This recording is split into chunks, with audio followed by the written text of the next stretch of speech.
The sky above New Haven burned with colors that should not exist in nature. Purple and green flames danced across the atmosphere as the orbital bombardment continued its merciless assault. Sarah Chen pressed her daughter closer to her chest and ran toward the emergency shelters, her feet pounding against the cracked pavement. Around her, the world she had known for 15 years was dying. New Haven had been a paradise. The colony stretched across fertile plains where earth crops grew twice as fast under the light of the system's gentle yellow sun. 2.3 million people called this world home. Farmers, teachers, engineers, children who had never seen Earth but heard stories of the blue planet from their grandparents. They had built schools and parks, libraries and theaters. They had no weapons, no military installations, nothing that could threaten anyone. The Concordat ships had appeared 3 days ago, massive vessels that blotted out the sun, carrying the combined flags of 47 alien species who claimed to govern this part of the galaxy. Their message had been simple and cold.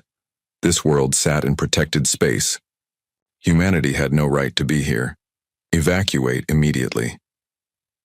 Colony Administrator Marcus Webb had tried to reason with them. He explained that the settlement had been here for 30 years, that the survey showed no prior claims to this system, that 2 million people could not simply pack up and leave in minutes. He begged for 30 days, time to arrange transport ships, to gather belongings, to say goodbye to the only home most colonists had ever known. The Concordat commander, being called Zekthar from the warrior species known as the Vorn, had given them 30 minutes instead. Sarah reached the shelter entrance and joined the flood of people trying to squeeze through doors designed for orderly evacuation, not panicked flight. Someone screamed behind her. She did not look back. She could not. Her daughter Emily was only 7 years old. Getting her to safety was all that mattered. The first plasma lance struck the northern agriculture sector. Sarah felt the heat wave even from 3 kilometers away. The blast vaporized everything within a 2-kilometer radius. Farms where she had walked just yesterday morning picking apples with Emily ceased to exist in a flash of superheated light. Inside the shelter, emergency lighting flickered on. Hundreds of people crowded into spaces meant for maybe 200. Children cried. Adults tried to comfort them while their own faces showed the terror they could not hide. The shelter doors, sealed with a heavy clang that sounded like a tomb closing. Marcus Webb's voice came over the emergency speakers. He was still in the command center on the surface, still trying to negotiate, still believing that civilized beings would not commit mass murder.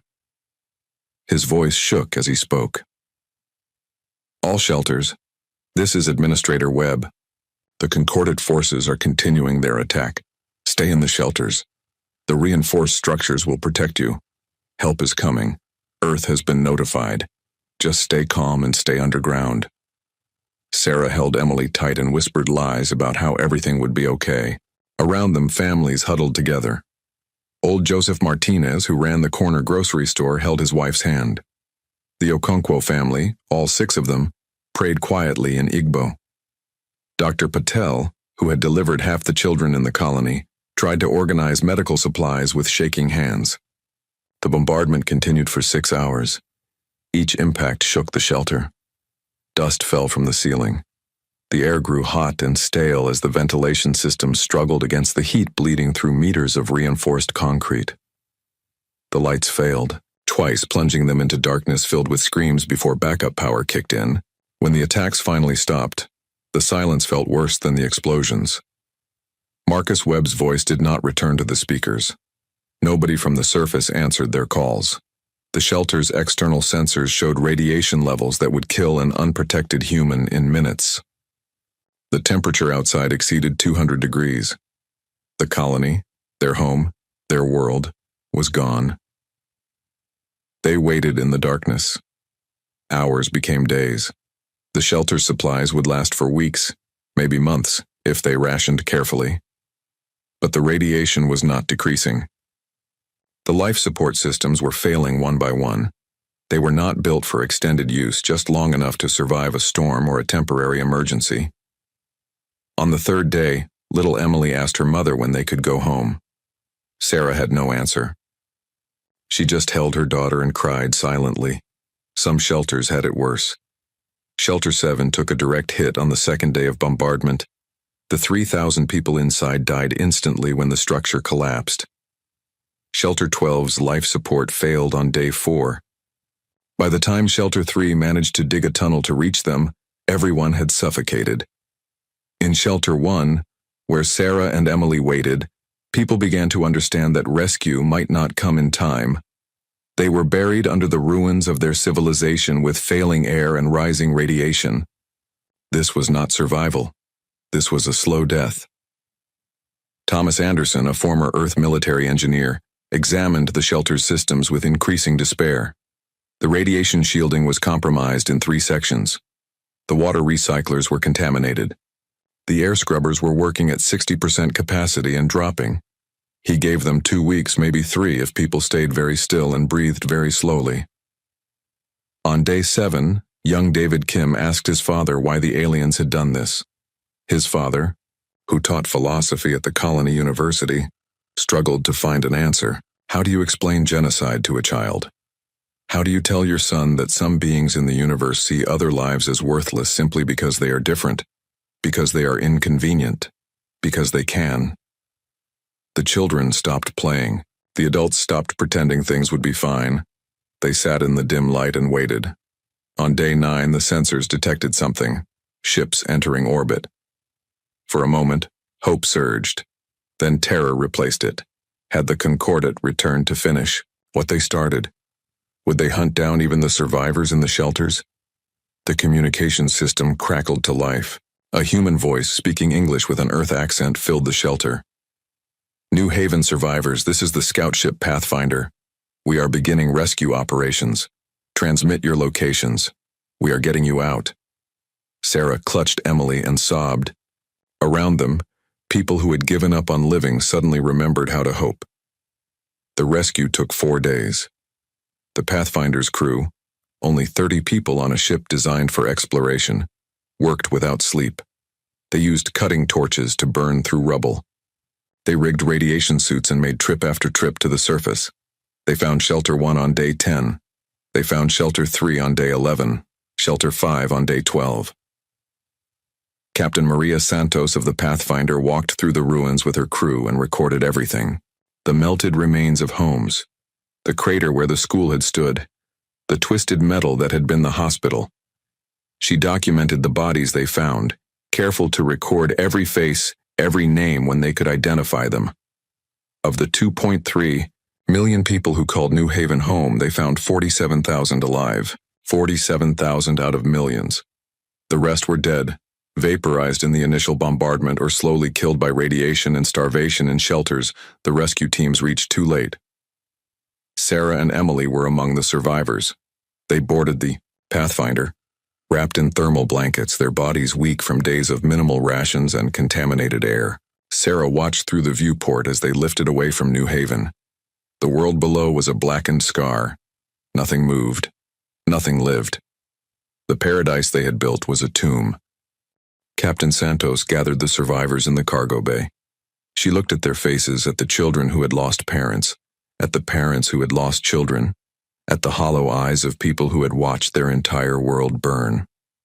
She told them what happened next. They were going to Earth. They would receive medical care, counseling, support, and Earth would know what happened here. Among the survivors was Marcus Webb. He had stayed at the command center, still broadcasting, still pleading with the Concordate, even as the building collapsed around him. They found him 3 days later, trapped in a basement with 12 others. His leg was crushed, his body burned, but he had kept a recording device running. Every communication with the Concordate was saved. Every refusal of mercy. Every casual dismissal of human life. Every war crime was documented in his final transmission. The Pathfinder jumped to faster than light speed, carrying its precious cargo of broken survivors and damning evidence. The journey to Earth would take 2 weeks. Captain Santos sent the recordings ahead at maximum priority. She had served in the Earth Space Navy before becoming an explorer. She recognized what she was carrying. This was not just a rescue mission. This was the spark that would light a fire across all of human space. The message reached Earth on a Tuesday morning. It reached the Mars colonies by Tuesday evening. By Wednesday, every human world, every station, every ship had seen the recordings. They watched Marcus Webb pleading for time to evacuate civilians. They heard Zekthar's cold refusal. They saw the bombardment begin. They counted the dead. The United Earth government convened an emergency session. Representatives from every nation, every corporation, every faction gathered in the assembly hall in Geneva. These were people who argued about everything, who could barely agree on what to have for lunch, who had spent 2 centuries bickering over resources and borders and pride. They took one vote. It was unanimous. Every shipyard in human space received the same order. Every factory, every forge, every construction facility was repurposed for a single goal. Humanity was going to war, not for conquest, not for territory, but to send a message that would echo across the galaxy. You do not burn our worlds. You do not murder our children. You do not get away with genocide. Admiral Kenji Tanaka, a quiet man who had spent 40 years building exploration ships, was called out of retirement. He accepted command of a fleet that did not yet exist, but soon would. His first order was simple. He wanted to meet the survivors. All of them. Sarah Chen stood before the Admiral with Emily at her side. He looked at her daughter, at the burns still healing on her arms, at the fear still living in her eyes. He knelt down to Emily's level and spoke softly. I am sorry for what happened to you. I am sorry we were not there to protect you, but I promise you this. The people who did this will answer for it, and no child, human or alien, will ever have to go through what you went through, not while we still draw breath. Emily looked at this old man with sad eyes and asked a simple question. Are you going to kill them all like they killed us? Admiral Tanaka shook his head. No, child. We are going to show them that being strong does not mean being cruel. We are going to teach them that justice is not the same as revenge. But mostly, we are going to make absolutely certain they never do this again. Sarah watched the Admiral stand and walk away.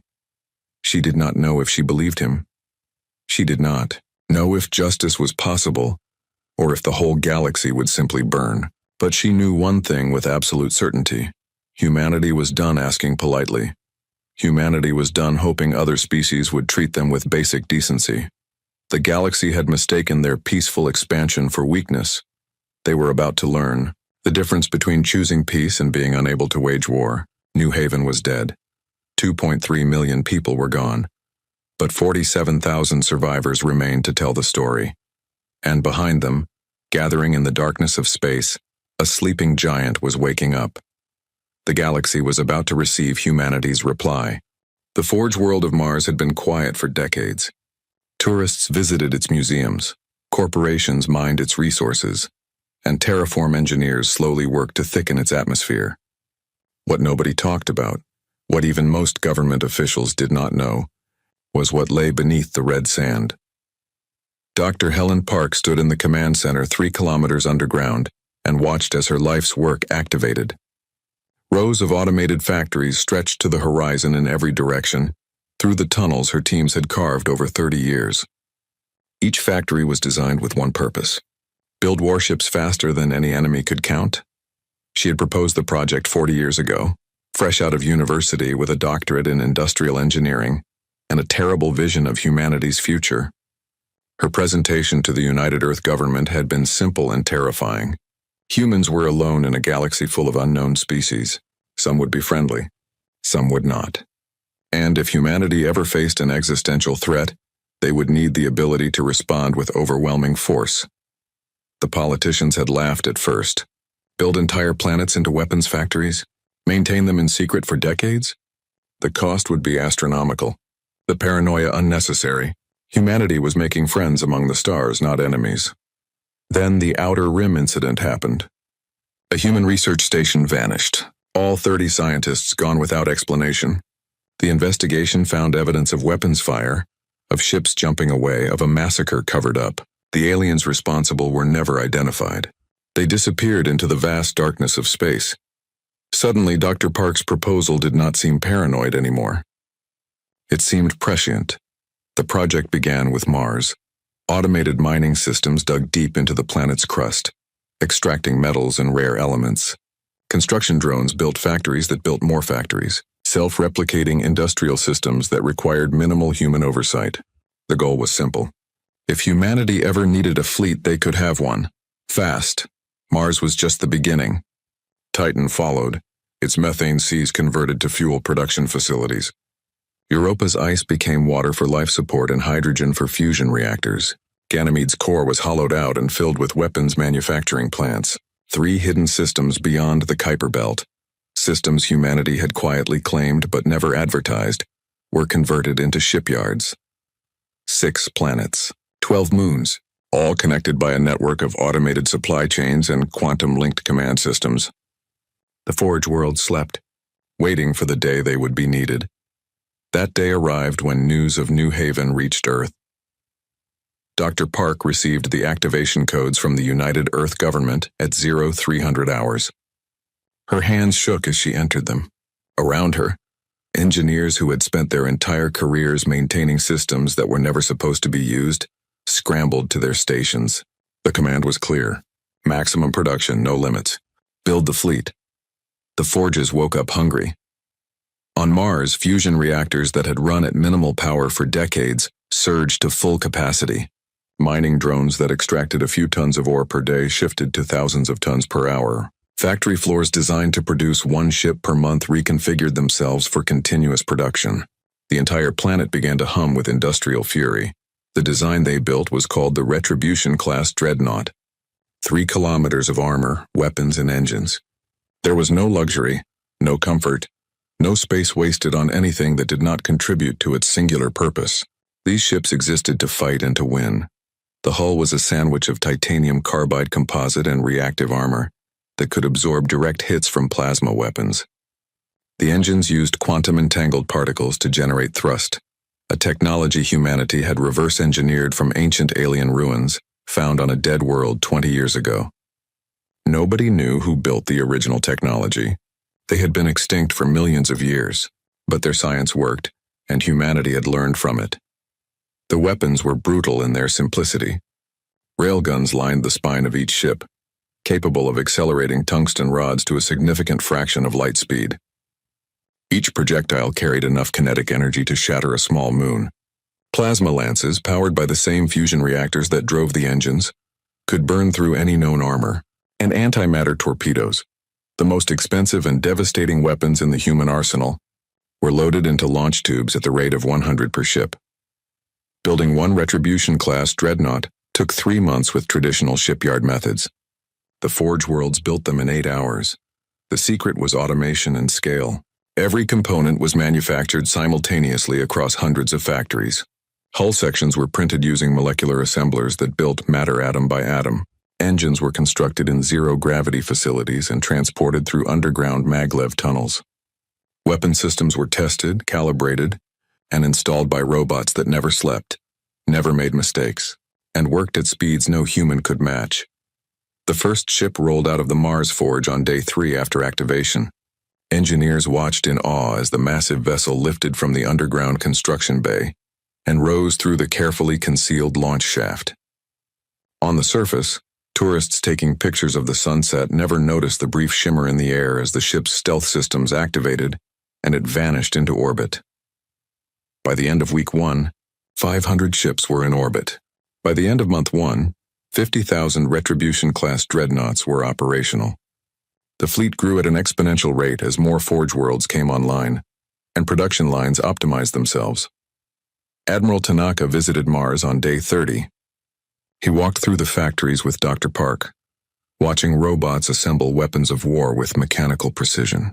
A new ship emerged from the construction bay every 15 minutes. The scale was beyond anything he had seen in 40 years of military service.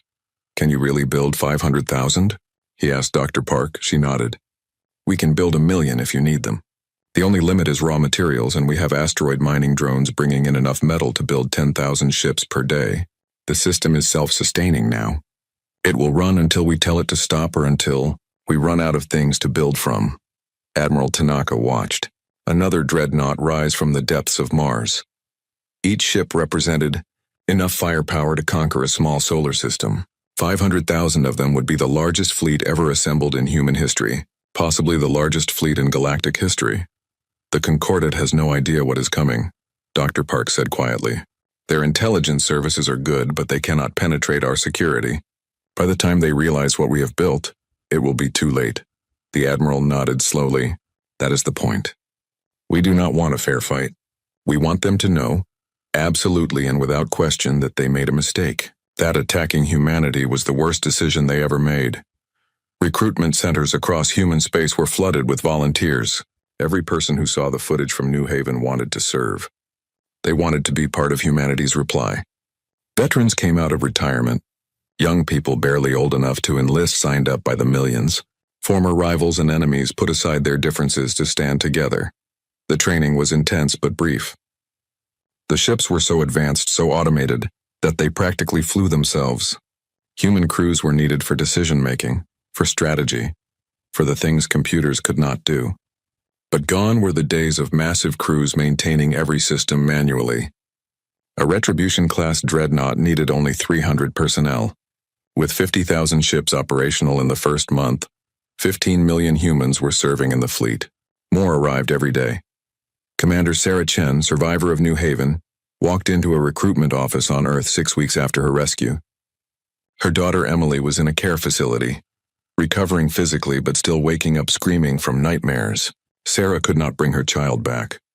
She could not undo what happened, but she could make absolutely certain it never happened again. The recruiter looked at her medical files and frowned. "Ma'am, you have severe PTSD. You are still recovering from radiation exposure. You have a young child who needs you. Are you certain you want to serve?" Sarah met his eyes with a gaze that had watched her world burn. "My daughter needs a galaxy where colonies do not get wiped out by aliens who think we are insignificant. I am going on that fleet. Put me wherever you need me." They made her a communications officer on the Dreadnought. Remember them. The ship's name was not subtle. None of them were. Justice for New Haven, never again. 2 million voices. The fleet did not hide its purpose. By month 3, 150,000 Dreadnoughts filled the orbital space around Earth, Mars, and the outer Forge worlds. The site was visible from the surface of Earth. At night, people looked up and saw not stars but the running lights of warships. The sky glittered with humanity's wrath. The Concordat finally noticed. Their intelligence services had dismissed early reports. Humanity building hundreds of thousands of warships? Impossible. No species had that industrial capacity. It had to be propaganda, psychological warfare, an attempt to scare the Concordat into concessions.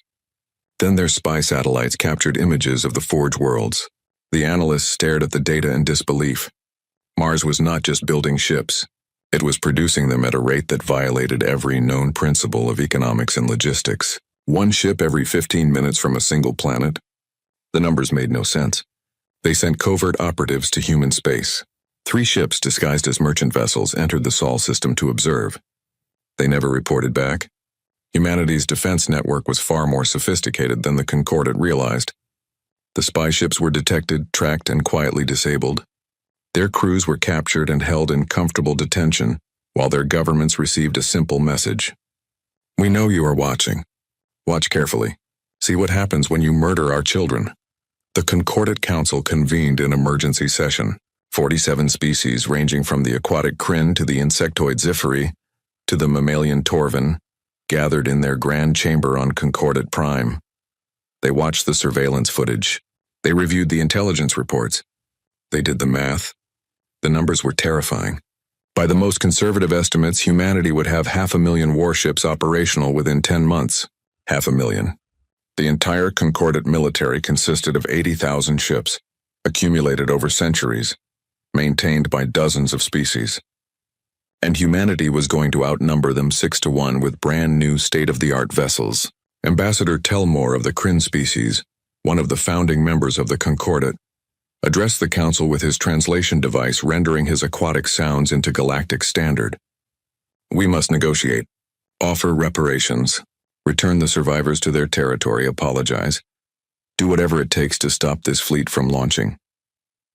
War Master Zekthar of the Vorn, the species that had carried out the bombardment, rose to his full 3-meter height. His 4 arms crossed over his chest in a gesture of contempt. "We negotiate with equals. These humans are primitives playing with weapons they do not understand. Their fleet will break against our defenses. We have faced worse. Ambassador Telmore's skin flushed with distress colors. Worse, War Master. They are building more ships in a month than we have built in a century. This is not a primitive species. This is an industrial power we have never encountered before. The council argued for 3 days. Some wanted peace. Some wanted war. Some wanted to blame everything on the Vorn and sacrifice Zekthar to human justice in hopes of mercy. Humanity sent no diplomats, no peace offers, no threats, just a simple countdown broadcast on all frequencies. Fleet deployment in 6 months. New Haven will be answered. By month 6, 300,000 dreadnoughts were operational. By month 10, the 500,000th ship, named Final Warning, was commissioned in a ceremony attended by every survivor of New Haven. Emily Chen, age 7, smashed a bottle of synthesized champagne against the hull in a tradition borrowed from ancient Earth navies. The fleet assembled in the Oort cloud, far from Earth, far from prying eyes. 500,000 warships arranged in perfect formations that stretched across light years of space. Supply ships, medical vessels, and transport craft joined them. Over 150 million humans crewed the armada. Every single one was a volunteer. Admiral Tanaka stood on the bridge of his flagship, remembered them, and looked at the tactical display. Each dot represented a dreadnought. There were so many dots that the display had to zoom out to show them all. He had commanded exploration vessels, research ships, patrol craft. Never anything like this. Nobody in human history had commanded anything like this. Commander Chen entered the bridge and saluted. "Admiral, all ships report ready. We are waiting for your order." Tanaka looked at her. This woman who had lost everything and chose to serve rather than break. He looked at his crew, at the faces of people who believed in justice, who trusted humanity to do the right thing even with overwhelming power. "Send the message," he said quietly. "Let the galaxy know we are coming." The broadcast went out on every frequency, in every language spoken by the concordate species. The message was simple, without threats, without anger. Just a statement of fact. New Haven, 2.3 million dead. You will answer. The fleet began to move. 500,000 ships engaging their faster-than-light drives in a synchronized sequence that lit up the dark between stars. They did not sneak. They did not hide. They announced their passage through every system they crossed.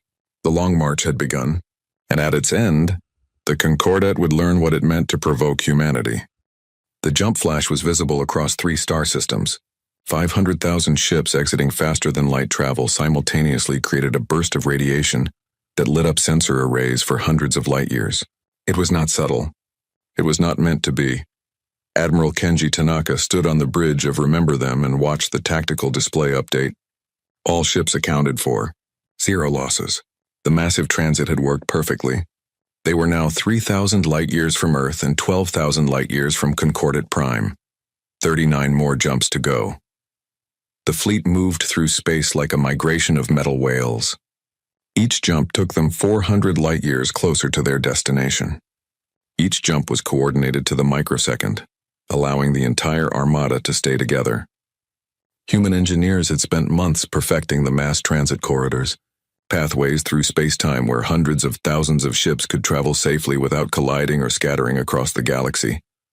After each jump, the fleet paused for 6 hours. Ships recharged their faster-than-light drives. Crews rested. Engineers performed maintenance, and the Admiralty reviewed intelligence reports from the systems they passed. The first system they jumped through was called Viridian, home to the Loth species. The Loth were not part of the Concordat, just a peaceful species that traded with everyone and bothered no one. When the human fleet appeared in their system, every Loth ship immediately fled to the far side of their star. Admiral Tanaka sent them a message. "People of Viridian, we mean you no harm. We are passing through your territory on our way to Concordat space. We will be gone in 6 hours. Please accept our apologies for the intrusion." The Loth planetary government responded with confusion and terror. They had never seen a military fleet this large. Nobody had. The largest battle in their recorded history involved maybe 200 ships. The humans had brought 500,000. When the human fleet jumped away exactly 6 hours later, having touched nothing and harmed no one, the Loth sent the recordings to every species they knew. The message spread across the galaxy. Humanity was on the move, and they were showing restraint even in their fury. The second system they passed through was Kalen 4, a minor Concordat military outpost. 300 Concordat ships were stationed there to monitor the border and intercept smugglers. When the human fleet arrived, the Concordat commander did not even try to fight. He evacuated the outpost and jumped away, broadcasting a frantic warning back to Concordat Prime. Admiral Tanaka let them go. The fleet's mission was not to hunt down random patrols. It was to reach the Concordat capital and force a reckoning. By the fifth jump, the psychological impact was spreading across the galaxy faster than the fleet itself. Every species with any connection to galactic affairs was watching. Some with fear, some with fascination, some with secret satisfaction that the Concordat was finally facing consequences for their arrogance. The independent traders and merchant guilds saw opportunity. They began broadcasting offers to humanity. Food supplies, fuel, anything the fleet might need, all at competitive prices. Admiral Tanaka authorized limited purchases, paying in human currency and establishing trade relationships that would matter after the war ended. The Concordat tried to spin the situation. Their propaganda networks broadcast messages claiming the human fleet was a bluff, holographic projections, or a desperate attempt to avoid the consequences of settling restricted space.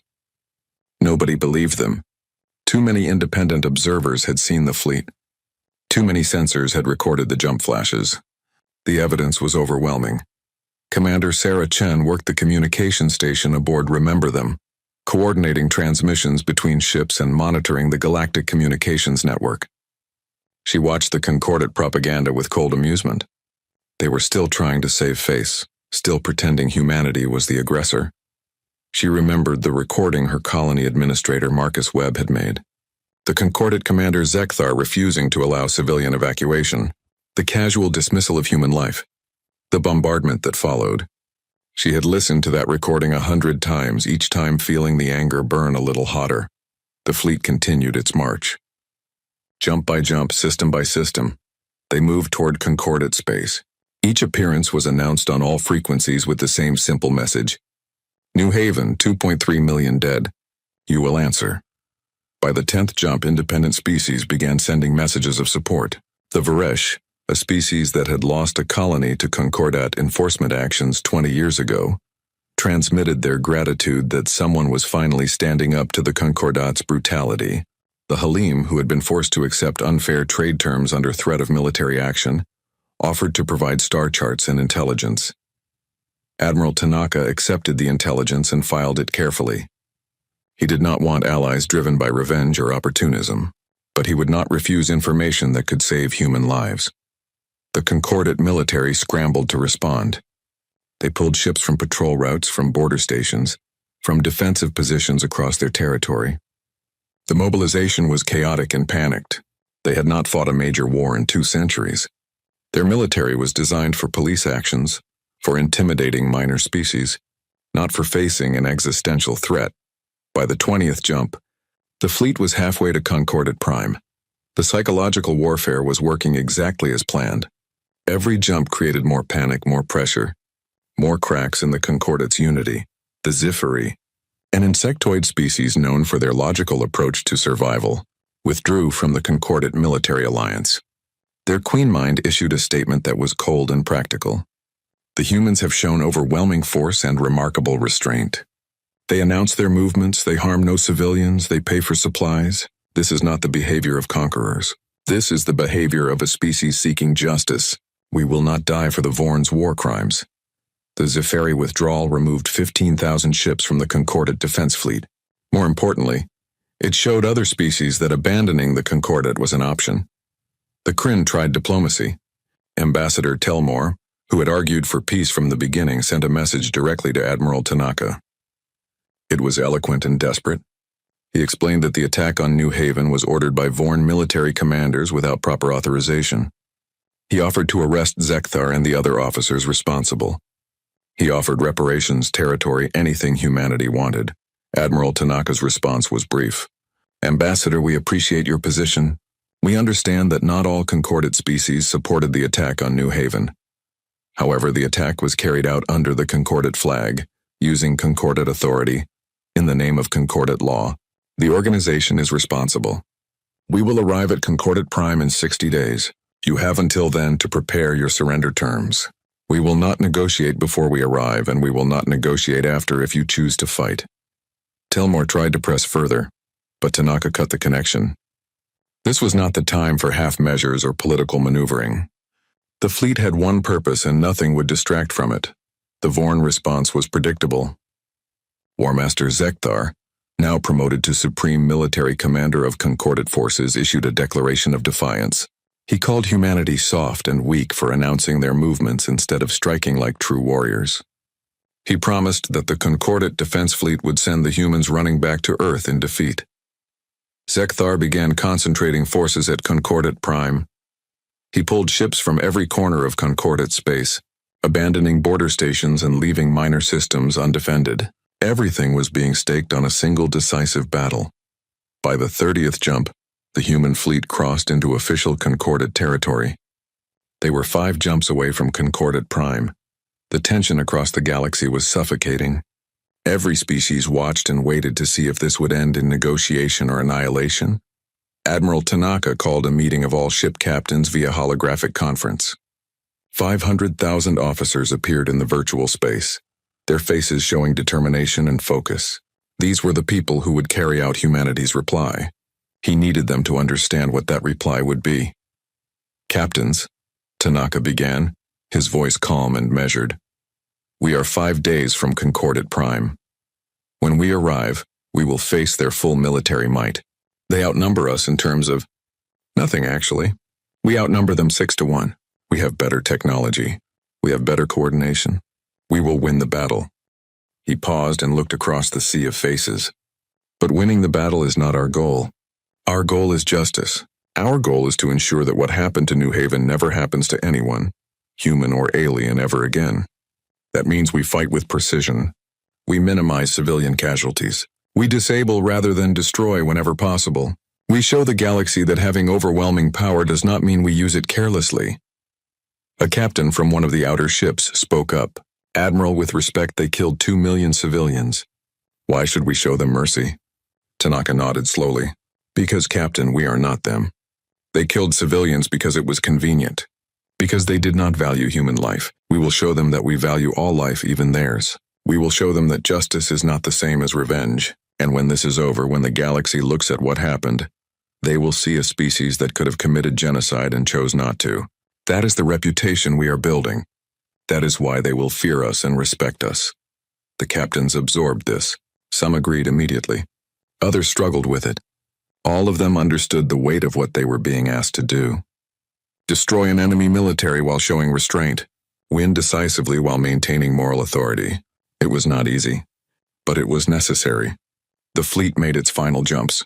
System after system, drawing closer to Concordat Prime. The Concordat Defense Fleet was now fully assembled, 50,000 ships in defensive formation around their capital world. They had pulled in everything, abandoned every other position, bet everything on this battle. It was not enough. It was never going to be enough. The human fleet emerged from its final jump at the edge of the Concordat Prime system. 500,000 dreadnoughts arranged in perfect battle formation. The tactical displays showed both fleets clearly. The disparity was stunning. Admiral Tanaka opened a channel to the Concordat Defense Fleet. This is Admiral Kenji Tanaka of the United Earth Forces. We have arrived to seek justice for New Haven and the 2.3 million civilians murdered under your authority. You have 1 hour to surrender. Transmit the locations of all military installations in this system. Prepare to turn over all personnel involved in the attack on New Haven. If you choose to fight, we will disable your fleet and take what we came for by force. You will not win this battle. Do not die for leaders who committed war crimes. War Master Zekthar's response was filled with rage. You speak of justice? You invade our space with weapons of war and call it justice? We will teach you the price of arrogance, humans. We will send you back to your little blue world, broken and defeated. This is Concordat space. You have no authority here. Admiral Tanaka sighed. He had hoped, despite everything, that they would see reason. That someone in the Concordat leadership would look at the odds and choose survival over pride. Very well, Tanaka said quietly. All ships, battle stations. Remember your orders. Disable, do not destroy. Protect civilians. Show them what humanity can do. The countdown began, 60 minutes to the largest space battle in galactic history. Across the human fleet, weapons powered up, shields activated, and crews prepared for combat. They had trained for this. Built for this. Crossed the galaxy for this. Sarah Chen sat at her communication station and thought about Emily. Safe on Earth, hopefully asleep and dreaming of better things. She thought about New Haven, the parks where she used to walk, the school where Emily had learned to read. All of it gone. She keyed her microphone. All ships, this is remember them, for New Haven for the 2 million.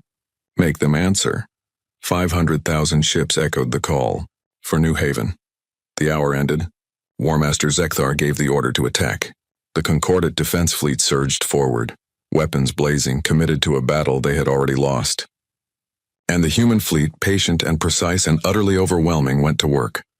The first Concordat plasma volley crossed the void between the fleets.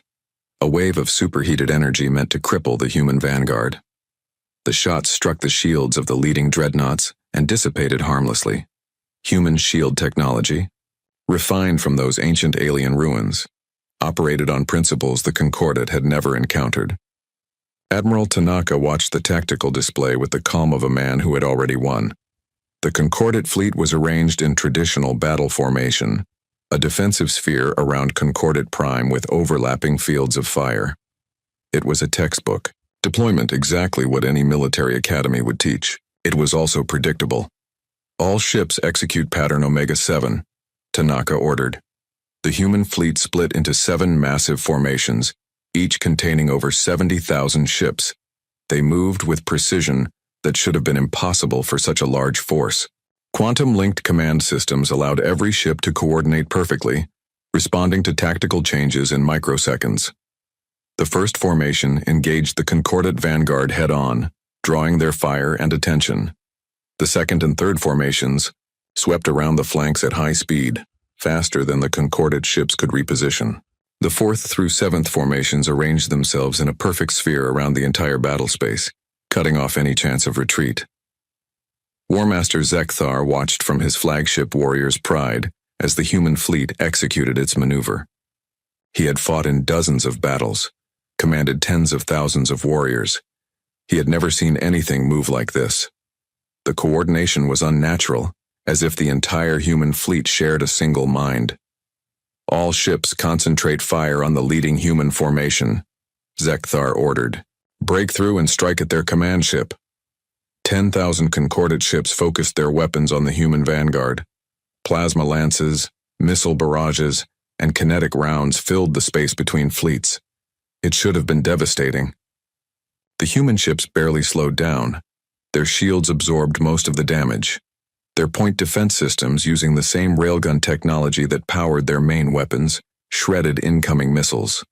A few ships took damage, their shields flickering under sustained fire, but they simply rotated back into the formation while fresh ships took their place.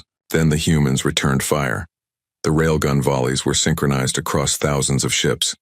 Tungsten rods accelerated to incredible velocities, each one carrying kinetic energy measured in megatons. They did not strike randomly. Each shot was calculated, targeted at specific systems on specific ships, engines, weapons, shield generators.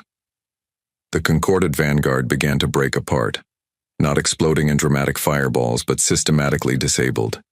Ships lost power and drifted. Weapons went offline. Crews abandoned vessels that were suddenly dead in space.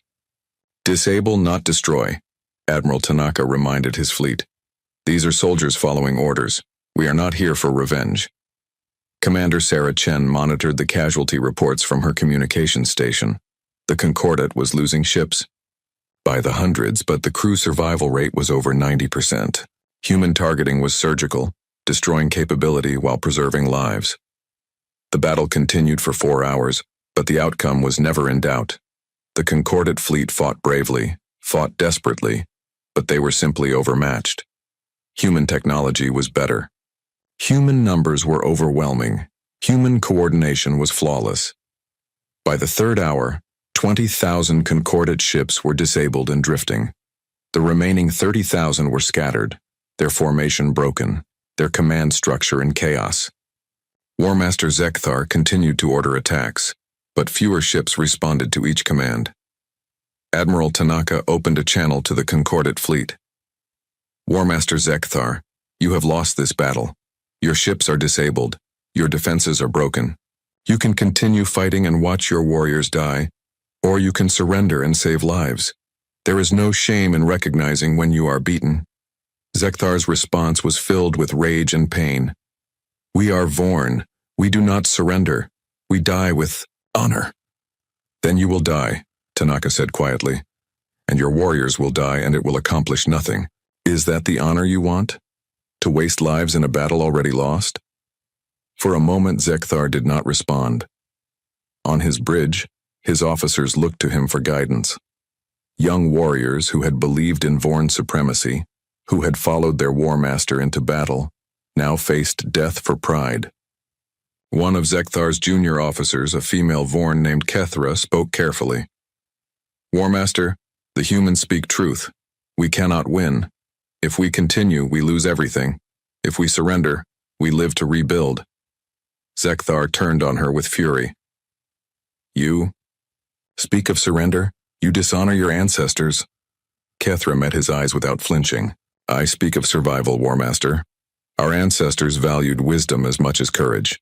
There is no wisdom in dying for a battle already lost. Across the Concordat fleet, similar conversations were happening. Captains looking at their disabled ships, their wounded crews, the overwhelming force arrayed against them, the choice between pride and survival. One by one, Concordat ships began broadcasting surrender signals. First a few, then dozens, then hundreds. The tide turned not from human weapons, but from simple mathematics. The Concordat forces had lost, and continuing to fight would only increase the body count. War Master Zekthar watched his fleet abandon the battle. His bridge was silent except for the alerts warning of failing systems. His ship was crippled, its weapons offline, its shields depleted. He had led the Concordat forces to complete defeat. Finally, he transmitted his own surrender. The words felt like poison in his mouth, but he said them. This is War Master Zekthar to all Concordat forces. Cease fire. The battle is over. The shooting stopped. Space fell silent except for the hum of engines and the crackle of emergency transmissions. 50,000 Concordat ships, most disabled, all defeated. 500,000 human ships, barely scratched, surrounding them completely. The final count showed 3,000 Concordat ships destroyed, not by human choice but by accidents. Collisions and a few captains who chose to self-destruct rather than surrender. 47,000 ships were disabled and adrift. The crew casualties were remarkably low. The Concordat had lost the battle, but kept most of their people alive. The human fleet had 0 ships destroyed. 43 ships needed repairs. Total human casualties, 18 dead, 200 wounded. It was not a battle. It was a demonstration. Admiral Tanaka established a perimeter around Concordat Prime and began the siege. Human ships took up positions at every orbital approach, every jump point, every possible escape route. Nothing would leave this system without human approval. The terms were broadcast to the Concordat government. Surrender all personnel involved in the New Haven attack. Provide full access to military installations. Disarm the planetary defense systems. Accept occupation until the terms of justice were satisfied. The Concordat Council met in emergency session. The chamber that had once held 47 proud species now held terrified politicians watching their civilization crumble. Ambassador Telmore of the Kryn argued for immediate surrender. The Torvan representative wanted to evacuate the government and continue resistance from other worlds. The Vorn delegates demanded a fight to the last warrior. The debate raged for 2 days while the human fleet waited in perfect formation, patient and implacable. On the 3rd day, Admiral Tanaka did something unexpected. He requested permission to land on Concordat Prime with a small diplomatic shuttle. No weapons, no marines, just himself and a translator. He wanted to address the Concordat Council in person. The council, stunned by this move, granted permission. What choice did they have? The human fleet could glass the planet from orbit if they wanted. A single admiral in their council chamber was hardly a threat. Kenji Tanaka walked into the Concordat Council chamber wearing his dress uniform, unarmed except for a ceremonial sidearm that had never been fired. He stood before the assembled representatives of 47 species, and spoke in a voice that carried calm authority. Members of the Concordat Council, I am Admiral Kenji Tanaka of the United Earth Forces. I have traveled 15,000 light-years to stand before you, not to conquer you, not to destroy you, but to ensure you understand what you did and what will happen now. He activated a holographic display, showing the recordings from New Haven. The council members had seen them before, but watching again with the Admiral standing before them made it real in a way it had not been. 2.3 million civilians, Tanaka continued. Farmers, teachers, children. They had no weapons. They posed no threat. Your forces gave them 30 minutes to evacuate a world they had lived on for 3 decades. When they could not comply with this impossible demand, you burned their world. Some council members looked away. Others watched with obvious discomfort. A few, including the Vorn delegates, remained defiant. You made assumptions about humanity, Tanaka said. You assumed we were weak because we preferred peace. You assumed we were primitive because we avoided conflict. You assumed you could kill our people without consequence. You were wrong on all counts. He gestured to the window where the human fleet was visible as thousands of points of light surrounding the planet. I brought 500,000 warships to your capital. I could destroy every military installation in Concordat space. I could glass every Vorn world. I could make you feel the same pain you inflicted on New Haven. The chamber was silent. Every delegate understood that these were not empty threats. They had seen what the human fleet could do. But I will not, Tanaka continued, because that would make us like you. It would make us the kind of species that solves problems with mass murder, and we are not that species. We are better than that. He paused and looked directly at the Vorn delegation. Here are my terms. You will surrender all personnel involved in ordering, planning, or executing the attack on New Haven. They will stand trial under Galactic law for war crimes. You will disarm your military to defensive levels only. You will accept human occupation of your military installations until we are satisfied you understand the difference between enforcement and genocide. And you will establish memorials on every Concordat world to the victims of New Haven, so that future generations remember what happens when power is used without mercy. Ambassador Telmore spoke carefully. Admiral, these terms are acceptable to most of the council, but the Vorn may not agree to surrender their warriors for trial. The Vorn delegate, a grizzled warrior named Tokmar, stood. The Vorn do not surrender our own. If you want War Master Zekthar, you will have to take him by force. Tanaka looked at Tokmar with tired eyes. If that is your choice, I will take him by force. But before you commit to that path, ask yourself this question. How many more Vorn are you willing to sacrifice for Zekthar's pride? How many warriors will die defending war criminals? Is that the honor your species values? Tokmar started to respond, then stopped. The question hung in the air unanswered. Tanaka continued. I will give you 3 days to decide. Surrender the war criminals voluntarily, or I will send Marines to extract them. Either way, justice will be served. The only question is how many more lives you want to waste. He turned and walked out of the council chamber, leaving 47 species to contemplate their options. The human fleet waited. The Concordat argued. And on the surface of Concordat Prime, in the Vorn military district, War Master Zekthar gathered his most loyal warriors and prepared for a final stand. He had lost the battle in space. He had lost the war. But he would not surrender without showing these humans what Vorn warriors could do when cornered. He fortified the Vorn War Memorial, a massive structure dedicated to centuries of Vorn military victories. 10,000 warriors joined him, pledging to fight to the death. When Admiral Tanaka heard about this development, he sighed. He had hoped to avoid this, hoped that reason would prevail. But some beings would rather die than admit they were wrong. Prepare a Marine deployment, he ordered. Surgical extraction.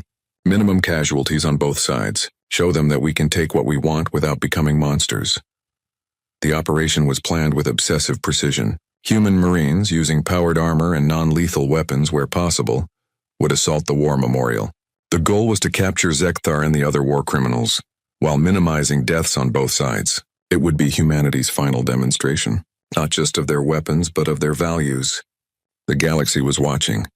And what happened next would define how the galaxy saw humanity for generations to come. The assault on the Vorn War Memorial began at dawn. 3,000 human Marines descended from orbit in drop pods that screamed through the atmosphere like falling stars.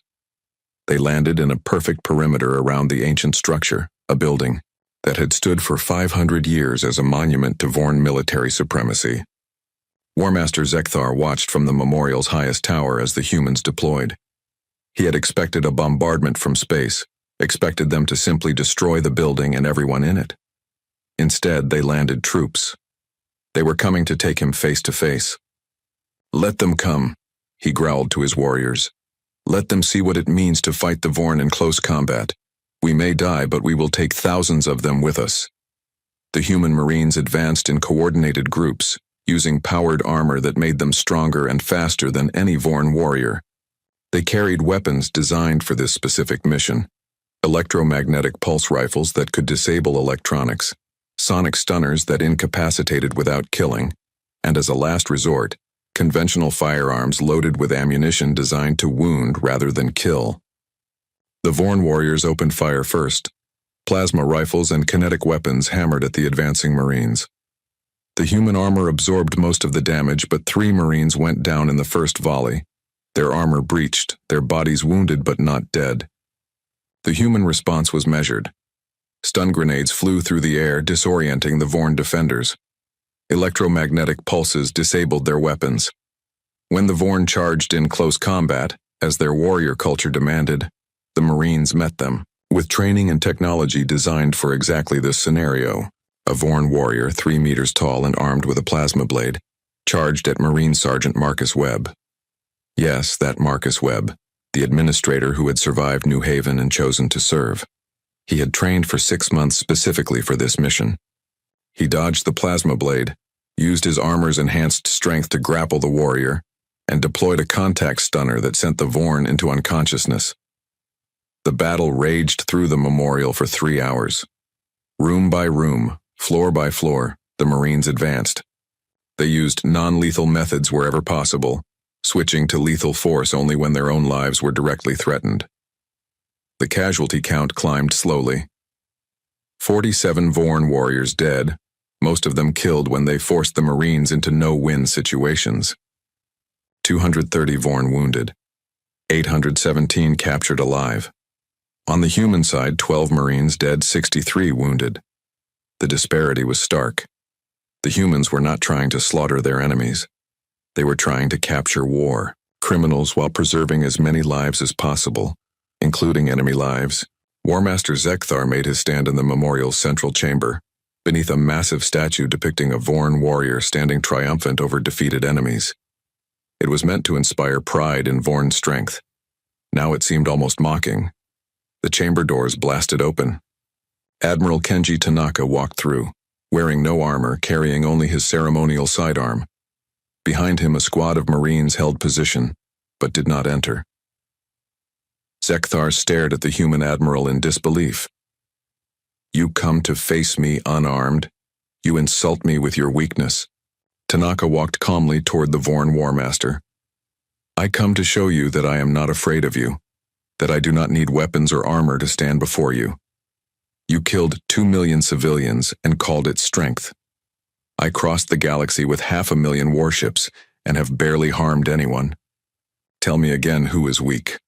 Zekthar roared and charged, his forearms reaching for the admiral, his warrior instincts demanding he crush this arrogant human. Tanaka did not draw his weapon. He stood perfectly still and watched the Vorn War Master approach. The Marines raised their weapons, but Tanaka held up a hand, signaling them to hold fire. Zekthar's clawed hands closed around Tanaka's throat, lifting the old man off the ground. It would be easy to kill him. So easy. But Tanaka did not struggle. He looked into Zekthar's eyes with calm sadness. "Go ahead," he said quietly, his voice strained but steady. "Kill me. Prove to your warriors that violence is all you understand. Show them that you learned nothing." Zekthar's grip tightened. This human should be afraid, should be begging for mercy. Instead, he was offering himself as a sacrifice to prove a point. Around the chamber, the remaining Vorn warriors watched in stunned silence. One of them, a young warrior named Vector, spoke with confusion in his voice. "War Master, he does not fight. He does not defend himself. This is not battle. This is execution. Another warrior, an old veteran named Krell-Dash, lowered his weapon. The Admiral speaks truth, War Master. We killed civilians who could not defend themselves and called it enforcement. He could have killed us all from orbit but chose to send soldiers instead. Which of us has shown true strength? Zekthar looked around at his warriors. These proud Vorn, bred for combat, trained from birth to value honor and strength. And they were questioning him, questioning the values they had always held. He released Tanaka, letting the Admiral drop to the ground. Tanaka caught himself, straightened his uniform, and met Zekthar's gaze without fear. You should have destroyed us, Zekthar said, his voice heavy with confusion and defeat. We would have. If humanity had attacked a Vorn world, we would have burned every human planet in revenge. Why did you not? Tanaka rubbed his throat where bruises were already forming. Because revenge is easy. Justice is hard. Because killing you accomplishes nothing except creating more hate. And because I want the galaxy to see that humans can have overwhelming power and still choose mercy. He gestured to the Marines at the door. These warriors could kill everyone in this room in seconds, but they are holding fire, waiting, hoping you will surrender peacefully. That is strength, War Master. The strength to control your power, the strength to choose when not to use it. Zekthar looked at his warriors, at the human Marines, at the Admiral standing before him bruised but unbroken. His entire worldview was collapsing. Everything he had believed about strength, about honor, about the right way to wield power was being challenged by this old human who refused to kill him. Slowly, with movements that felt like lifting mountains, Zekthar removed his weapons and placed them on the ground. I surrender, he said, the words tasting of ash and shame. I surrender myself to your justice. The remaining Vorn warriors followed his example. Weapons clattered to the floor. Proud warriors knelt in submission. The battle was over. The trial of War Master Zekthar and 147 other Concordat officers began 3 months later. It was held not on Earth but on a neutral world, presided over by judges from species unaffiliated with either humanity or the Concordat. The proceedings were broadcast across the galaxy. The evidence was overwhelming. The recordings from New Haven showed the orders, the refusal to allow evacuation, the deliberate targeting of civilian population centers. Zekthar did not deny any of it. He sat in the defendant's chair and admitted everything. I gave the orders, he said when asked. I believed humans were primitives who needed to learn their place in the galaxy. I believed that showing strength would prevent future conflicts. I was wrong. I am guilty. The judges deliberated for 1 week. The verdict was unanimous. Guilty on all counts of genocide, war crimes, and crimes against sapient beings. The sentence, life imprisonment, with the condemned required to spend their sentences rebuilding what they had destroyed. Zekthar and the other convicted officers were transported to New Haven. The world was still dead, still poisoned by radiation, still bearing the scars of the bombardment. They would spend the rest of their lives working to restore it, using Concordat technology to clean the soil, replant the forests, rebuild the cities. They would never see the world alive again, but perhaps future generations would. The Concordat military was disbanded and reformed under strict limitations. No offensive weapons, no fleet larger than necessary for system defense. Human observers stationed at every major military installation to ensure compliance. The occupation lasted 5 years. Human forces remained in Concordat space not as conquerors but as peacekeepers. They repaired the damage from the battle. They established trade agreements. They shared medical technology and helped rebuild damaged infrastructure. It confused many species. Conquerors were supposed to exploit the defeated, to take resources, to impose harsh terms. Instead, humanity was helping, building schools, training engineers, offering aid to worlds that had been part of the alliance that attacked them. Ambassador Telmore of the Kryn met with Admiral Tanaka during the 3rd year of occupation. The aquatic diplomat had become humanity's strongest advocate in the former Concordat, working to heal the divisions and rebuild trust. I do not understand your species, Admiral, Telmore said. his translation device rendering his thoughts into human language. You had the power to dominate us completely, to take whatever you wanted. Why did you not? Tanaka smiled. Because, Ambassador, we learned something from our own history. On Earth, we fought wars for thousands of years. We conquered and were conquered. We built empires and watched them fall. And we learned that peace built on fear does not last. It takes just one generation to forget the fear, and then the cycle starts again. He looked out the window at Concordat Prime, where human and Concordat workers were rebuilding a damaged space station together. But peace built on mutual respect, on shared values, on the understanding that we are stronger together than apart, that peace can last. That is what we are building here. The Terran Defense Fleet did not disband after the occupation ended. The 500,000 Dreadnoughts remained operational, stationed across human space and along the former Concordat borders. They patrolled trade routes, responded to emergencies, and served as a constant reminder. Humanity could do this again. Humanity could build another fleet, could cross the galaxy, could defeat any enemy. But humanity chose not to, chose to be protectors instead of conquerors. Other species took notice.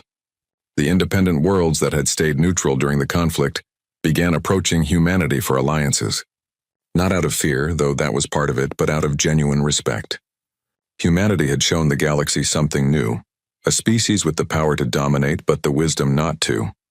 Trade routes expanded. Cultural exchanges began. Human universities accepted alien students. Human engineers helped build infrastructure on alien worlds. Slowly, carefully, a new kind of galactic community began to form. The Concordat itself changed. The name remained, but the purpose shifted. Instead of a military alliance enforcing order through threat of violence, it became a voluntary association of species working together for mutual benefit. The Vorn, once the military backbone of the old Concordat, became its peacekeepers, using their warrior culture to protect rather than conquer. 10 years after the Battle of Concordat Prime, the memorial on New Haven was completed. The world had been terraformed over decades of work by the prisoners and volunteers from across the galaxy. It was alive again, green and beautiful, a testament to what could be rebuilt from ashes. The memorial was a simple design. A wall of black stone 3 kilometers long inscribed with 2.3 million names. Every person who died when the colony burned. Men, women, children, farmers, teachers, engineers. Each name carefully researched, each life honored. People came from across the galaxy to see it. Human survivors who had lost family, alien species who had heard the story, even some Vorn warriors, seeking to understand the cost of the path their species had once followed. At the base of the wall, a simple inscription in 47 languages, representing every species of the old Concordat. They were innocent. They were defenseless. They were ours. Never again, for anyone. Admiral Kenji Tanaka, now retired and old, visited the memorial on the 10th anniversary of New Haven's burning. Sarah Chen and her daughter Emily, now 17, stood beside him. Emily had been too young to remember much of New Haven, but she had grown up with the stories, with the weight of being a survivor. "Do you think it was worth it?" Emily asked the Admiral quietly. "Everything that happened. The war, the occupation, all of it." Tanaka looked at the names on the wall, at the people who never got the chance to grow old, to see their children graduate, to live the peaceful lives they had worked for. "I do not know if anything could be worth this," he admitted. "But I know that if we had done nothing, if we had let your mother and the other survivors be the only memorial to New Haven, then these deaths would have meant nothing. At least now the galaxy has changed. At least now other species think twice before harming civilians. At least now there is hope for something better." A Vorn approached them, moving with the careful respect of someone entering a sacred place. It was Vector, one of the warriors who had surrendered at the war memorial. He had spent 10 years working to restore New Haven, and now he came as a free citizen, his sentence completed. "Admiral Tanaka." "Commander Chen, young Emily," he said, his translator rendering his guttural speech. "I have no right to speak to you, no right to stand in this place, but I wanted you to know that what happened here changed my species. We were taught that strength meant the ability to dominate others. Now we teach our children that strength means the courage to show mercy. Because of New Haven. Because of you." Sarah Chen looked at this alien warrior, one of the species that had destroyed her world. She should hate him. should want him to suffer. But looking at his genuine remorse, at the years he had spent trying to make amends, she found something else. The people who ordered this, she said carefully, they were wrong, but you helped rebuild. You tried to make it right. That takes a different kind of courage. Vector bowed deeply, a gesture of respect in Vorn culture. I can never make it right, but I can spend the rest of my life trying. That is what New Haven taught me. He walked away, leaving the humans to their remembrance. Around the memorial, hundreds of beings from dozens of species moved quietly, reading names, leaving offerings, reflecting on what had been lost and what had been learned. A young alien child from a species called the Varesh asked her father why there were so many human ships in the sky. The father, who had lived through the war and its aftermath, looked up at the Terran defense fleet maintaining its eternal watch. Because they want us to remember, he said softly. Not to fear them, but to remember that peace is a choice, and they will make sure we all keep choosing it. Admiral Tanaka stood before the memorial as the sun set over New Haven. The world was beautiful again, alive again, full of hope again, but it would never be the same. The names on the wall would never fade.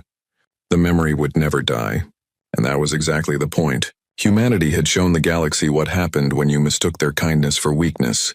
They had built the largest fleet in galactic history. They had crossed 15,000 light-years to deliver justice. They had defeated their enemies and then helped them rebuild. They had proven that being powerful did not mean being cruel. That having the ability to destroy did not mean you should. That the strongest species was not the one who could inflict the most pain, but the one who could control their power and choose mercy, even when revenge was easier. The galaxy would remember New Haven, would remember the 2.3 million dead, would remember the 500,000 dreadnoughts that came seeking justice, would remember that humanity offered peace with one hand and held a sword in the other. And every species, human and alien alike, would understand the message: we choose peace. But do not mistake that choice for inability. Do not test us. Do not make us prove again what we are capable of. Because if you burn our worlds, if you harm our innocent, if you force us to cross the galaxy again, we will come, not in anger, not in hate, but in the cold determination of a species that has learned that sometimes peace must be defended with overwhelming force. We will come, we will win, and we will show you mercy even when you showed us none. That is who humanity is. That is what the galaxy learned. And that is why, in the years that followed, peace spread across the stars.